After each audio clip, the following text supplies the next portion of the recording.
இந்த குள்ளக்கார அரிசியை வச்சு தான் நம்ம இப்போ இட்லி மாவு அரைக்க போகிறோம். இப்போ 1 கிளாஸ் குள்ளக்கார அரிசி எடுத்துக்கோங்க. 1 கிளாஸ் சாமை அரிசி, 1 கிளாஸ் இட்லி அரிசி எடுத்துக்கலாம். 1/2 கிளாஸ் உளுந்து எடுத்துக்கலாம்.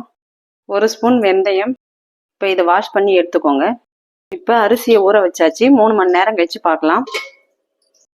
நான் கிரைண்டரில் இட்லிக்கு மாவு அரைச்சேன். இப்போ அதிலே போட்டு நம்ம அரைச்சிக்கலாம்.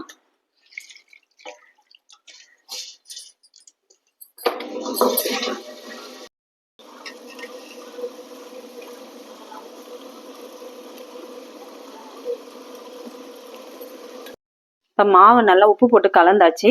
இது மூடிட்டு ஒரு 5 மணி நேரம் புளிச்சதுக்கு அப்புறம் பார்க்கலாம். மாவு இப்போ நல்லா புளிச்சு வந்திருக்கு பாருங்க.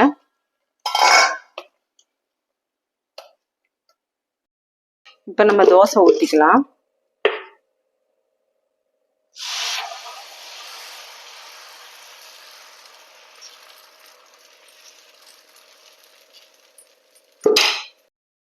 இது மாதிரி நீங்களும் உங்கள் வீட்டில் செஞ்சு பார்த்துட்டு எப்படி இருக்குன்னு கமெண்ட் பண்ணுங்க. இந்த வீடியோ பிடிச்சிருந்தா லைக் பண்ணுங்க, ஷேர் பண்ணுங்க, சப்ஸ்கிரைப் பண்ணுங்க.